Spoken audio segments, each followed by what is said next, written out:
बाबा अवतार सिंह जी और उनका परिवार सिख धर्म की सभी मर्यादाओं का पूरी निष्ठा से पालन करता था। जब उन्होंने अपने समय के पूर्ण सद्गुरु बाबा बूटा सिंह जी के चरणों में अपना तन, मन और धन समर्पित कर दिया, तो मानो एक भूचाल आ गया। उनके रिश्तेदार, मित्र और समाज के लोग सभी उनके विरोधी हो गए। उनका एकमात्र दोष ये था कि वो डंके की चोट पर ऐलान करते थे कि कोई भी व्यक्ति सद्गुरु बाबा बूटा सिंह जी की शरण में आकर निराकार सर्वव्यापी प्रभु का साक्षात्कार कर सकता है। इस सत्य के मार्ग पर चलने के कारण उन्हें सामाजिक बहिष्कार का सामना करना पड़ा, परंतु उनके विश्वास की नींव इतनी मजबूत थी कि कोई भी विरोध उसे हिला न सका। बाबा अवतार सिंह जी का अपने गांव लतीफाल आना जाना लगा रहता था। रावलपिंडी से वहां जाने के लिए उन्हें दुडियाल स्टेशन पर उतरकर लगभग 3 किलोमीटर की दूरी पैदल तय करनी पड़ती थी। एक बार की बात है, जब बाबा अवतार सिंह जी को संत लाभ सिंह जी के साथ लतीफाल जाना था। जैसे ही वे दुडियाल स्टेशन पर उतरे, लाभ सिंह जी ने उनसे आग्रह किया कि वे दुडियाल में ही रहने वाले गुरसिख भाग सिंह जी के घर भोजन ग्रहण करें। बाबा जी ने उनकी विनम्र विनती स्वीकार कर ली।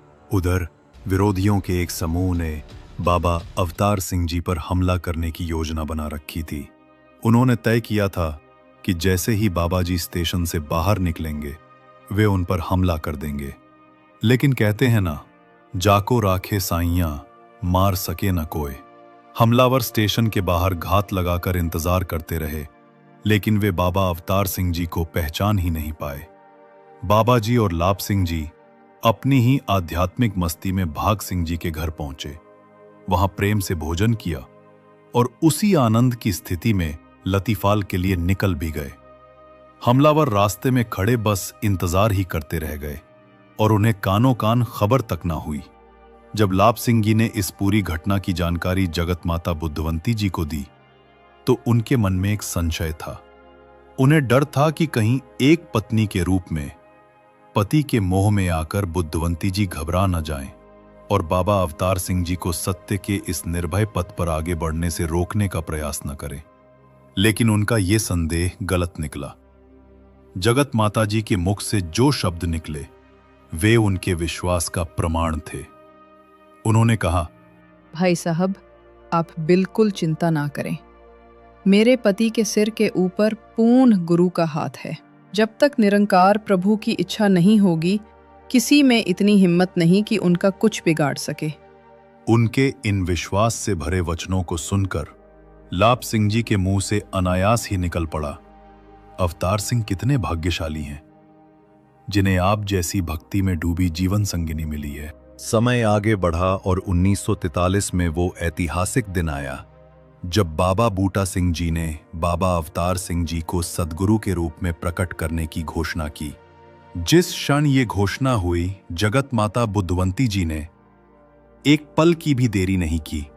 उन्होंने उसी समय अपने पति को सद्गुरु रूप में स्वीकार करते हुए उनके चरणों में अपना शीश झुका दिया। उनके लिए अब बाबा अवतार सिंह जी पति से पहले गुरु थे। इसके बाद बाबा जी की कल्याण यात्राएं बढ़ती गईं और साथ ही बढ़ता गया विरोध और जगत माता जी की जिम्मेदारियां। 22 अप्रैल 1947 को दातार की कृपा से उनके सुपुत्र बाबा गुरबचन सिंह जी का विवाह कुलवंत कौर जी के साथ संपन्न हुआ, जो स्वयं गुरुमत के आदर्शों में पली बढ़ी थीं। माता कुलवंत कौर जी ने जीवन के हर मोड़ पर बाबा गुरबचन सिंह जी का जिस प्रकार साथ दिया, वो किसी से छिपा नहीं है। परिवार के अन्य सदस्यों के साथ भी सदैव प्रेम और सम्मान का व्यवहार किया। उन्होंने शहंशाह बाबा अवतार सिंह जी की हमेशा एक गुरु के रूप में ही सेवा और पूजा की। सन 1947 में जब देश विभाजन की आग में जल रहा था, तब सांप्रदायिकता का भयानक दृश्य चारों ओर था। उस भयावह वातावरण में जो निरंकारी परिवार गांवों और कस्बों में अल्पसंख्यक के रूप में रह रहे थे, उन्हें अपने घर बार छोड़कर रावलपिंडी में स्थित बाबा अवतार सिंह जी के घर में शरण लेनी पड़ी। लोगों ने जब सिर पर सामान उठाए अनगिनत परिवारों को रावलपिंडी की ओर जाते देखा, तो वे हैरान होकर कहते, क्या अवतार सिंह ने अपने घर में ही कैंप खोल दिया है? हालात ऐसे हैं कि लोगों को तो अपने परिवार को ही संभालना कठिन लग रहा है, और एक अवतार सिंह और इनका परिवार है जो सबको पनाह दिए चला जा रहा है। अवतार सिंह की तो बात ही क्या, इनके परिवार के तो छोटे छोटे बच्चे भी हर किसी को अपना बनाने में निपुण हैं। उस विकट परिस्थिति में भी घर आने वाले हर व्यक्ति का मुस्कुराकर स्वागत करती थी बाबा गुरबचन सिंह जी की नवविवाहिता पत्नी माता कुलवंत कौर जी, और सबके सिर पर ममता भरा हाथ फेरती थीं जगत माता बुद्धवंती जी। परिवार के बच्चे भी आने वाले संतों के खाने पीने और आराम की व्यवस्था में जुटे रहते। जगत माता जी स्वयं सारा दिन रसोई में सबके लिए भोजन बनाती और इस सेवा को करके परम आनंद का अनुभव करती। दिल्ली आने के बाद भी जब परिवार पहाड़गंज के एक छोटे से मकान में रह रहा था, उनकी सेवा में कोई कमी नहीं आई। उस समय के महात्मा बताते हैं कि उन्होंने जगत माता जी को घंटों तक हाथ से रस्सी खींचकर पंखा झलते हुए देखा है, ताकि बाबा अवतार सिंह जी गर्मी में आराम से सो सकें। उन दिनों गैस या स्टोव नहीं होते थे। वे तपती दोपहरी में भी चूल्हे की आग के सामने बैठकर संगत के लिए प्रसाद तैयार करती थीं। जीवन की परीक्षा तब आई जब उनके होनहार पुत्र सज्जन सिंह जी की 10वीं की परीक्षा चल रही थी। सज्जन सिंह जी एक अद्भुत और बहुत ही खास शख्सियत थे। भले ही दातार ने उन्हें कम उम्र दी, लेकिन उनका दिल बहुत विशाल और सोच दूरदर्शी थी। आज का इतना बड़ा संत निरंकारी मंडल उनकी दूरदर्शिता का ही नतीजा है। संत निरंकारी मंडल की स्थापना, मंडल के अपने साहित्य और पत्रिका का प्रकाशन, ज्ञान देने से पहले 5 प्रण लेने का नियम, इन सब की रूपरेखा सज्जन सिंह के दिमाग की ही देन थी। 29 अगस्त 1948 को अचानक सज्जन सिंह जी की तबीयत बिगड़ी और वे अपने नश्वर शरीर त्याग कर निरंकार में विलीन हो गए। उस समय जगत माता जी अपनी बेटियों के साथ मसूरी में थीं। दिल्ली से मसूरी के लिए दिन में केवल एक ही बस चलती थी। जब तक वे दिल्ली पहुंची, उन्हें 3 दिन लग गए और वे अपने दिल के टुकड़े सज्जन सिंह जी के अंतिम दर्शन भी नहीं कर सकीं। सभी महात्मा चिंतित थे कि ये आघात वे कैसे सहेंगी, परंतु जगत माता जी ने धैर्य और संतोष के साथ निरंकार की इच्छा को स्वीकार किया। उन्होंने बिना किसी शिकवे शिकायत के शहंशाह जी के चरणों से इस दुख को सहने की शक्ति मांगी और हर किसी को यही सिखाया कि प्रभु की इच्छा के आगे सिर झुकाना ही भक्ति है। संत निरंकारी सेवादल की स्थापना 1956 में हुई, लेकिन जगत माता जी के लिए सेवा का यह कार्य 1929 से ही चल रहा था। जब सेवादल की स्थापना हुई तो उन्होंने सबसे पहले अपने ही परिवार के सदस्यों को इसमें शामिल कराया। उनकी बहू माता कुलवंत कौर जी ने महिला सेवा दल को संगठित किया और वर्षों तक बहनों के लिए प्रेरणा स्रोत बनी रही।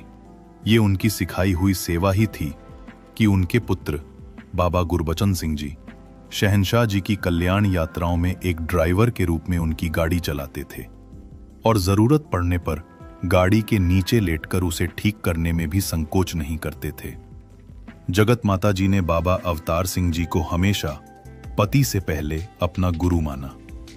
एक समय ऐसा भी आया जब परिवार पर आर्थिक संकट के बादल छा गए। स्पेयर पार्ट्स के काम में लगातार घाटा हो रहा था। रिश्तेदारों के ताने और आर्थिक तंगी उनकी सहनशीलता की परीक्षा ले रहे थे। परिस्थितियां इतनी विकट हो गईं कि उन्हें अपने गहने तक बेचने पड़े। संबंधी कहते, जब बच्चों के खाने के लाले पड़े हैं तो तुमने घर में गुरु और उनके परिवार का खर्चा क्यों उठा रखा है? लेकिन जगत माता जी मुस्कुराकर कहती, बहन जी, समय सदा एक सा नहीं रहता। मुझे अपने सद्गुरु पर पूर्ण विश्वास है। आप देखना, मेरे बच्चे राज करेंगे। एक बार बाबा बूटा सिंह जी ने जाने का निश्चय किया और सामान बांधने लगे। जब बाबा अवतार सिंह जी और जगत माता जी को ये पता चला तो वे व्याकुल हो उठे। उन्होंने आंसुओं से सद्गुरु के चरण धोकर सेवा में हुई किसी भी भूल के लिए क्षमा मांगी और उन्हें न जाने की विनती की। ये गुरसिक के रूप में अवतार सिंह जी की एक परीक्षा थी। सद्गुरु ने उन्हें प्रेम से उठाते हुए आशीर्वाद दिया, निरंकार रहमत करेगा। माया सदैव तुम्हारी दासी बनकर रहेगी। थोड़े दिनों के पश्चात ही दूसरा विश्व युद्ध आरंभ हो गया। कीमतें आसमान छूने लगी। और आपकी दुकान का घाटा ही पूरा नहीं हुआ बल्कि कमाई भी बढ़ गई। इसी प्रकार पता नहीं कितने आशीर्वाद सच्चे पातशाह इस दंपति की झोली में डालते गए, जो आने वाले समय में सबके सब सत्य सिद्ध हुए। आपकी छोटी बेटी चरणजीत 10वीं कक्षा पास करके युवावस्था में कदम रख चुकी थी। शहंशाह जी और जगत माता जी अमृतसर में थे। भाई साहब गोबिंद सिंह जी, जिनका परिवार बाबा बूटा सिंह जी के समय से ही गुरु चरणों से जुड़ा हुआ था, कमरे में आए और नमस्कार करके बाहर चले गए।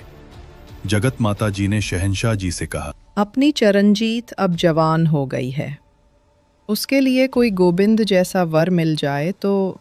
अभी आपने अपनी बात समाप्त भी न की थी कि शहंशाह जी कहने लगे, इसके जैसा लड़का तो यही हो सकता है। चरणजीत के लिए यही ठीक है। उस समय गोबिंद सिंह जी जालंधर में निरंकारी मोटर्स पर नौकरी करते थे और उस दुकान में शहंशाह जी के बड़े दामाद कुलवंत सिंह जी एवं बेटे सेठ गुरबचन सिंह जी की साझेदारी थी। एक दामाद मालिक और दूसरा कारीगर। कोई और मां होती तो उसी समय अपने पति से पुनः विचार करने को कहती और इस विषय को चिंता का आधार बना लेती, परंतु जगत माता जी जानती थीं कि उनके पति उनके गुरु भी हैं, जो चाहें कर सकते हैं। चरणजीत कौर और गोबिंद सिंह जी का रिश्ता तय हो गया। जब ये खबर दूसरे लोगों तक पहुंची तो सुनने वालों की खुशी में हैरानी भी शामिल थी। सेठ गुरबचन सिंह जी ने रिश्ता होते ही दुकान का अपना हिस्सा गोबिंद सिंह जी के नाम लिख दिया और इस प्रकार वो भी दुकान के मालिक बन गए। इस तरह 26 अक्टूबर 1958 को चरणजीत की शादी गोबिंद सिंह जी के साथ हो गई, जो अपनी अनन्य भक्ति, श्रद्धा, विश्वास के कारण सद्गुरु की असीम कृपा के पात्र बने और गुरु घर से रिश्तेदारी होते हुए भी अपने आप को एक सेवक ही मानते रहे।